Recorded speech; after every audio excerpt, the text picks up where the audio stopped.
Part C is looking at keeping your library clean, keeping it well organized. So when you are searching different databases, but you're running the same search across different databases, I'm sure you're all aware, you tend to end up with duplicate references in your EndNote library, and you do need to deduplicate them. Now you might think, why do I need to do that? Well, if you don't, when you come to write an article, a paper, and you cite them, you might find yourself citing different references, but they are actually the same one, and it will make mistakes in your reference list. So just to show you here in this EndNote library, there's an example of a duplication at Crombie Vic, appears twice.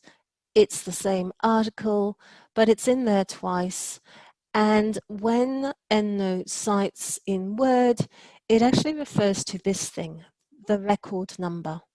So for it to work properly and to create a correct reference list, it needs to be working off that single record number. So if you've got duplicates in there, it will stuff it up because it will think it's two different references, as it were. So we have made this record number visible so you can see it for the purpose of this class. In your EndNote library, if it ever isn't, it's very easy to have a look at it. You just right click here and you can select the record number. So that was right click at the top of the all references where the field headings are, and you can choose different headings to be visible. Okay, so back to our messy duplicates, and what are we going to do about them? So just be sure that you're on the all references and you go to library and find duplicates. And it has found for me 4 duplicates. It highlights the places where there are differences between the two so that I can choose which I prefer. So I could say keep this record on the right or keep that one on the left. And if they both have good points, you can copy from one to the other if you choose. Now, the other thing you can do, so imagine the scenario where you had done a systematic review, or maybe you had imported hundreds of references in one go and you did not want to do this hundreds of times. At this point, if you hit cancel, you can see that it has simply highlighted a single of the duplicates, and I could do a right click and I could move these references to trash in one go. So that would make things a little bit quicker for me. So you might remember I just mentioned how when you cite, it's working with the record number. So if you've already used these references in a Word document, you are still working on it. If you delete the reference, you're going to stuff things up. So be sure that you're not deleting one that you have used in a paper that you are still working on. Now, you have probably noticed, you're probably aware that sometimes databases will bring information across in different ways. So an example of this is some might bring across for the author the surname and the full name. Others might do surname and an initial. Some might do a full journal title. Some might do an abbreviated one. And these little differences might mean that some duplicates aren't easily picked up.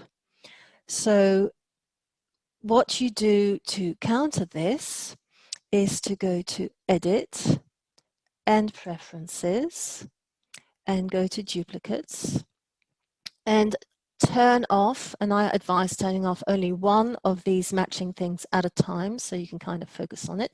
So in this instance, I'm just going to turn off journal just in case there are some where an abbreviation has been used, and I'm going to say OK. So this time when I go out of this and I'm going to run the find duplicates again, it's not going to match against journal. So I'm going to say OK, and I'm going back to library and find duplicates. And you can see that this time it has found 10. I'm just going to close this. And they do all look like they are truly duplicates.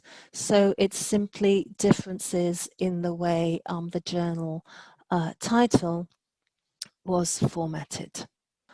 Okay, I'll call us back, everyone. I've seen a couple of messages in the chat that people had completed exercises 9 and 10.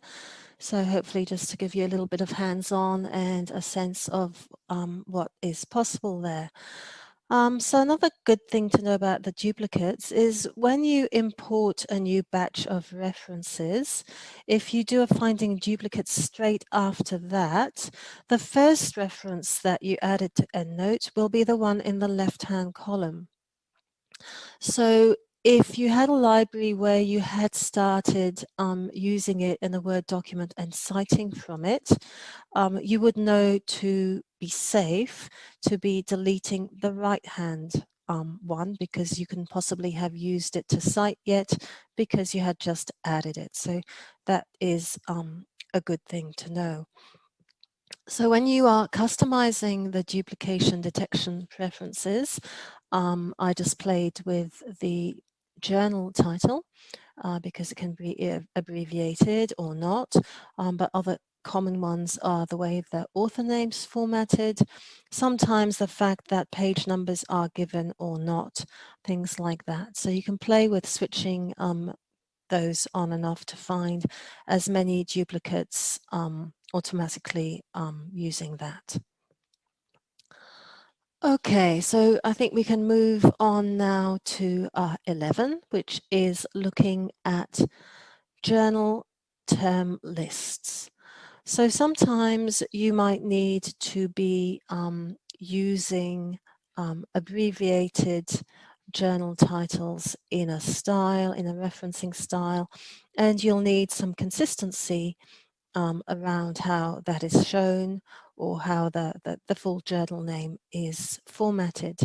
So to achieve this, it's a good idea to import a journal terms list. So it's like a master, if you like, a consistent way of formatting, of actually expressing these journal titles. So I'm going to show it to you and then I'll have a pause and it'll be exercise 12 for you to have a look at as well. But for the time being, I'll just do it and you can have a look. So if we go to library, we'll have open terms list and there's a selection of 3, but we are looking at the middle one, the journal terms list. So you can see here that there's already it's populated with some journals in there and they've come from various articles and papers that have been exported into this particular library. Now I need to get rid of them because I want to import a master list. So I'm going to do Control A to select all of these terms and then I'm going to delete them. Just get rid of them all. And that's making EndNote think a little bit. Don't think too hard, EndNote, just do it.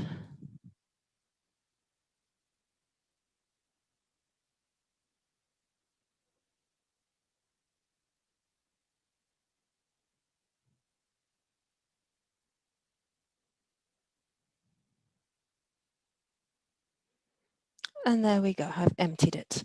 So now I want to import a list. So I'm going to the List tab. I'm still on the Journals, and I'm going to select Import a List. I'm going to choose the medical list. I'm a health librarian, so that's the one that is going to work well for this particular library as well, because I've tended to have medical ones. So I'm just going to select that one. And it's going to update, and wow, it's found me 14,504 journals for the journals list. So there they all are, with the various abbreviations that they have. So I'm just going to close that, and I'm going to pause again for maybe 3 or 4 minutes to give you a chance to do that yourselves. So hopefully you have all had a chance to work with the journal term list. And what you would use this for then possibly is what's laid out in exercise 13 is if you needed to use a style that used an abbreviation. So you might need to slightly tweak a style to put an abbreviation for the journal title in. If that was, where you were getting published, had that requirement. And you would do this by going to Tools, Output Styles, Edit. In this case, I've got APA 7 up. And the journal name is what I'm looking at, and I could select to use abbreviation 1, that would be journal name with periods, or abbreviation 2. So you could see all the different abbreviation options that I had in the journal term list. So let's move on now to thinking about a different term list, which is the author term list. So you can get authors appearing in different formats as well. For example, you could have Newton, Isaac, or Newton, I. And the reason this matters is if you were writing a paper where you cited once a paper that had Newton, Isaac, but then further down you were Newton, I, EndNote would think that these were different Newtons and put in an initial when none was actually needed, for instance. So this is why you need to kind of have good housekeeping and keep things tidy. It helps when you then go to write your Word documents and make sure that the citations and the referencing are working to the best possible way. So this time we're going to go to Library and Term Lists. We're going to go to the Authors Term List. And I'm just going to scroll to one that I know had a mistake in it. So I'm just going to go down to this one. I just want to show you. We had Merritt Millman, LS, so a double-barreled name.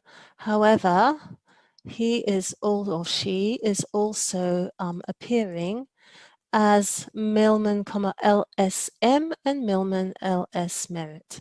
And I believe the correct version is Merritt Millman. So I am going to select these two and delete the wrong entries. So I'm just going to delete those two terms, and I am going to close that author list. Now I want to make sure I have this consistency in my library in all the authors. So I'm now going to go up to my search, and I'm going to do an author search for Millman. I'm just doing straight author because I might want to find where Millman is also the second author. Oops. So I'm just going to click on one and go to edit, and this is the one where it is correct.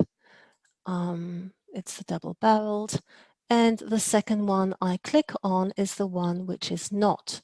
So you can see here that it is red. So that's kind of alerted me to the fact that it is the wrong entry that needs correcting, and I can do that and get it working nicely. It's no longer red, and I can save it. And so we've gotten some consistency with the way the author is formatted. So in your Word document, if you had already started citing, you would need to update your citations just to make sure things were appearing correctly there.